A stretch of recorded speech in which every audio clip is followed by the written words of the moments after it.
By the way, Deshaun Watson, is he going to Cleveland today to talk to No, them?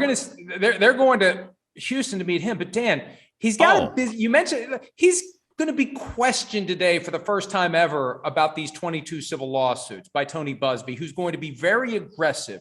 And as a lawyer, former lawyer, recovering lawyer, escaped lawyer, I'm not comfortable with the idea that last night Deshaun Watson's meeting with the Saints and Panthers. I want him relaxing. I want him getting a good night's sleep. He's in for a tough day today of being interrogated for hours about what he did and didn't do with these people who have sued him for sexual misconduct. But I don't want him distracted by his next football team. But does he have to answer the questions? Can he plead the fifth in a civil lawsuit or deposition?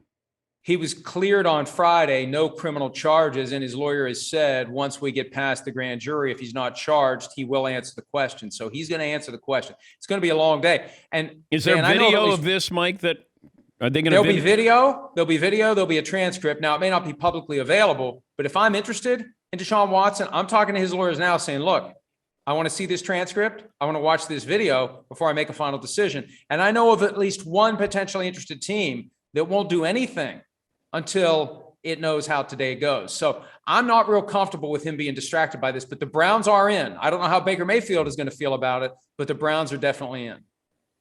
And we don't even know what the commissioner is going to do. They might look at this as time served by him not playing last year, but I don't know if the commissioner is going to factor that in his potential punishment. Here's what I think the NFL has learned over the years, as chronicled by several of the essays and playmakers. The NFL has learned to never do anything until it has to, right? Yeah. You can't make a mistake if you don't do anything. So there's a chance that they won't do anything until the civil cases are resolved. If he settles them, maybe he gets suspended.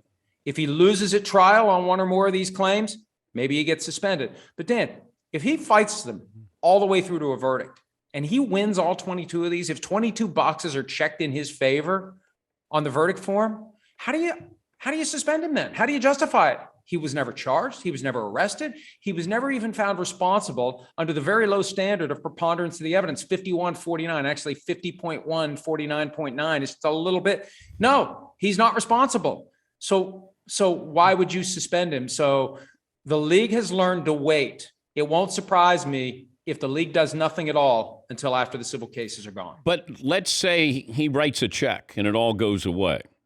Then the commissioner won't punish him? Could. Now, there was some belief last year because the Dolphins were willing to trade for him. The Dolphins and the Panthers were willing to trade for him before the trade deadline.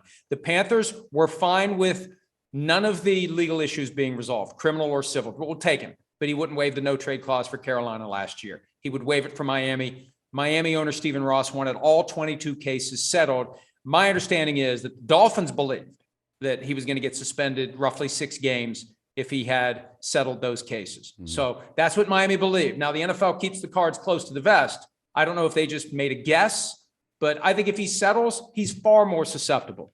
I just don't know how you justify suspending him if he does fight this all the way and a jury decides he didn't do anything that rises to the level of violating someone else's rights.